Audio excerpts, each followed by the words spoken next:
भारी बुरे तरीके से तंग आ चुका है और कहता है कि देखो, तुम्हें ये नौकरी छोड़नी ही पड़ेगी। मुझे बिल्कुल भी पसंद नहीं तुम्हारी ये हरकतें। आगे से वो कहती है कि ये सब कुछ मैंने तुम्हारी मर्जी के साथ ही किया था, लेकिन आज तुम्हें ऐसा क्यों लग रहा है कि तुम एक बहुत बड़ी गलती कर चुके हो मेरे ऊपर यकीन करके। मतलब ये है कि दोनों के दरमियान इस कदर कशीदगियां बढ़ चुकी है कि हालात नॉर्मल होते हुए नजर नहीं आ रहे। बहुत ज्यादा परेशानी का सामना करना पड़ रहा है परीक्षे को। परीक्षे मिनाल से मुलाकात करती है और कहती है कि मुझे तो समझ नहीं आ रही कि आखिर ये सब कुछ क्या हो रहा है। आए दिन कोई ना कोई ऐसा बहुतान मेरे ऊपर लग जाता है कि मैं खुद नहीं समझ पा रही। दूसरी तरफ से वो अपनी माँ की तरफ से इतनी परेशान है। जब भी उसकी कॉल आती है तो कोई ना कोई परेशानी वाली बात उसके सामने आ जाती है। उसकी माँ उससे पूछने की कोशिश करती है कि देखो बेटा, मुझे सच बताओ कि आखिर ऐसी क्या वजह है जिसकी वजह से तुम्हारी परेशानी खत्म होने का नाम ही नहीं ले रही। जिसको सुनकर वो कहती है ऐसा कुछ भी नहीं है, आपको जरूर कोई गलतफहमी हुई है। अगर ऐसी कोई बात होती तो मैं आपको जरूर बताती। लेकिन बारी और उसके दरमियान जो नाचाकियां चल रही हैं ना, वो बहुत ज्यादा खतरनाक साबित होने वाली हैं। क्योंकि अनाया ने बड़ी चालाकी के साथ ये सारी गेम चलाई है, और जो गेम उसकी कामयाब भी हो रही है। वो इस बात का जिक्र बारी से करती है और कहती है, बारी देखो, परीक्षा को अपने अल्फाज में समझाओ। मुझे ये बात बिल्कुल भी पसंद नहीं है और उसको तुम्हें समझाना ही होगा कि अपने रिश्ते को अलहदा कर ले। जिसको सुनकर बारी कहता है कि देखो, मैं इस चीज को समझता हूँ, लेकिन तुम फिक्र मत करो, मैं उसको समझाऊंगा और वो समझ जाएगी। अभी भी वो परीक्षा के बारे में किसी को कुछ नहीं बोलने दे रहा और इस बात को इग्नोर कर रहा है। वो परीक्षा से कहता है कि परीक्षा, तुम्हें अब ये फैसला लेना ही होगा। मैं बिल्कुल भी इस चीज को पसंद नहीं करूंगा कि तुम कोई भी ऐसी हरकत करो। जिसको सुनकर वो कहती है कि आखिर ये सब कुछ क्या है। मुझे तो कुछ समझ नहीं आ रही है कि इन सब चीजों के पीछे वजह क्या बन रही है और कौन ये सब कुछ करवा रहा है। लेकिन यकीन मानो, मैं इस चीज को बड़े अच्छे तरीके से समझ रही हूँ कि आखिर असल गेम है कौन सी। लेकिन अनाया के बारे में तो वो बड़े अच्छे तरीके से जानती है कि नाया ही ये सब कुछ करने वाली है। लेकिन उसको इतना अंदाजा नहीं है कि यान भी इस सारी गेम का हिस्सा है और वो दोनों मिलकर ये सारी प्लानिंग कर रहे हैं ताकि परिचय की जिंदगी को अजाब में डाला जा सके और उसको तकलीफ दी जा सके। जिसकी वजह से परिचय काफी परेशान हो चुकी है। लेकिन मिनाल उसे यकीन दिलाती है कि सब ठीक हो जाएगा, बस तुम्हें थोड़ी हिम्मत करनी होगी। दूसरी तरफ जो ववेला मचा हुआ था जुबैदा के घर में, जुबैदा जुबिया से कहती है कि देखो, तुम्हें परेशान होने की जरूरत नहीं है। जो झूठ होगा ना, वो खुद ही निकल के सामने आ जाएगा और पता चल जाएगा कि आखिर झूठ बोला किसने है। देखिए जी, रुमैसा को तो सारा पता है कि आखिर चोरी किसने की है। लेकिन रुमैसा को भी उसके बेटे ने शटअप कॉल कर दिया है और बता दिया है कि खबरदार, मेरी कोई भी बात आगे करने की कोशिश की, इन सब के पीछे आपका पोल खुल के सामने आ जाएगा। आपकी टगे की इज्जत इन लोगों के सामने रहेगी।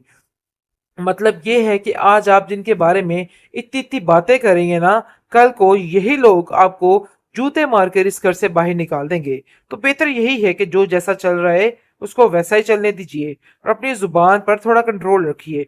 रुमैसा काफी हैरान है कि आखिर ये सब कुछ कैसे हो गया, कैसे सब कुछ बदल गया। उसको यकीन ही नहीं आ रहा कि उसका बेटा उसके साथ ये सब कुछ कर सकता है।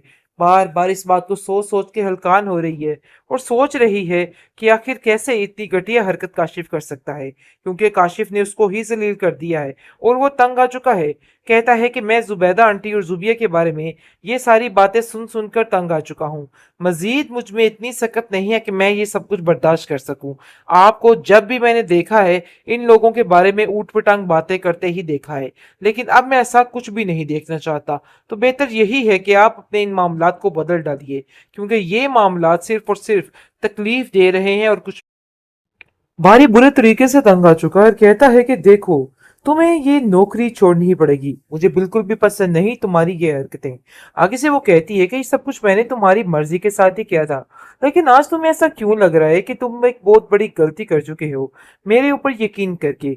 मतलब ये है कि दोनों के दरमियान इस कदर कशीदगियां बढ़ चुकी है कि हालात नॉर्मल होते हुए नजर नहीं आ रहे। बहुत ज्यादा परेशानी का सामना करना पड़ रहा है परीक्षा को।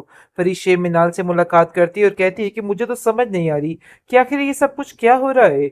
आए दिन कोई ना कोई ऐसा बहुतान मेरे ऊपर लग जाता है कि मैं खुद नहीं समझ पा रही। दूसरी तरफ से वो अपनी माँ की तरफ से इतनी परेशान है, जब भी उसकी कॉल आती है तो कोई ना कोई परेशानी वाली बात उसके सामने आ जाती है। उसकी माँ उससे पूछने की कोशिश करती है कि देखो बेटा, मुझे सच बताओ, कि आखिर ऐसी क्या वजह है जिसकी वजह से तुम्हारी परेशानी खत्म होने का नाम ही नहीं ले रही। जिसको सुनकर वो कहती है ऐसा कुछ भी नहीं है, आपको जरूर कोई गलतफहमी हुई है। अगर ऐसी कोई बात होती तो मैं आपको जरूर बताती, लेकिन बारी और उसके दरमियान जो नाचाकियां चल रही है ना, वो बहुत ज्यादा खतरनाक साबित होने वाली है। क्योंकि अनाया ने बड़ी चालाकी के साथ ये सारी गेम चलाई है, और जो गेम उसकी कामयाब भी हो रही है। वो इस बात का जिक्र बारी से करती है और कहती है, बारी देखो, परीक्षा को अपने अल्फाज में समझाओ, मुझे ये बात बिल्कुल भी पसंद नहीं है और उसको तुम्हें समझाना ही होगा कि अपने रास्ते को अलहदा कर ले। जिसको सुनकर बारी कहता है कि देखो, मैं इस चीज को समझता हूँ, लेकिन तुम फिक्र मत करो, मैं उसको समझाऊंगा और वो समझ जाएगी।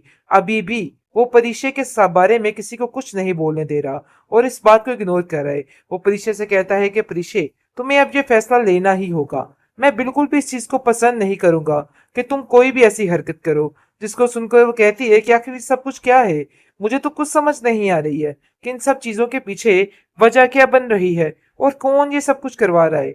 लेकिन यकीन मानो, मैं इस चीज को बड़े अच्छे तरीके से समझ रही हूँ कि आखिर असल गेम है कौन सी।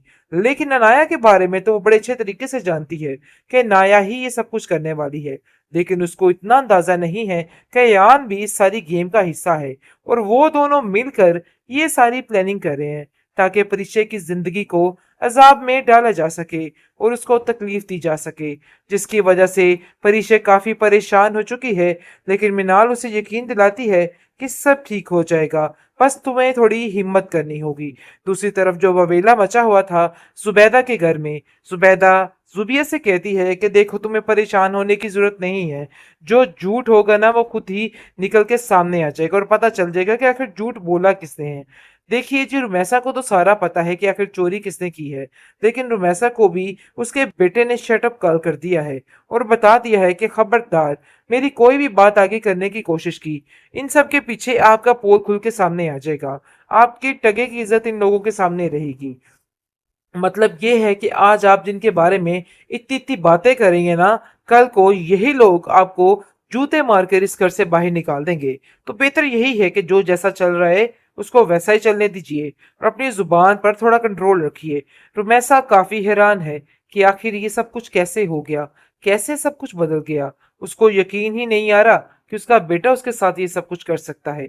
बार बार इस बात को सोच सोच के हलकान हो रही है और सोच रही है कि आखिर कैसे इतनी घटिया हरकत काशिफ कर सकता है, क्योंकि काशिफ ने उसको ही जलील कर दिया है और वो तंग आ चुका है। कहता है कि मैं जुबैदा आंटी और जुबिया के बारे में ये सारी बातें सुन सुनकर तंग आ चुका हूँ। मजीद मुझ में इतनी सकत नहीं है कि मैं ये सब कुछ बर्दाश्त कर सकूं। आपको जब भी मैंने देखा है, इन लोगों के बारे में ऊट पटांग बातें करते ही देखा है, लेकिन अब मैं ऐसा कुछ भी नहीं देखना चाहता। तो बेहतर यही है कि आप अपने इन मामलात को बदल डालिए, क्योंकि ये मामलात सिर्फ और सिर्फ तकलीफ दे रहे हैं और कुछ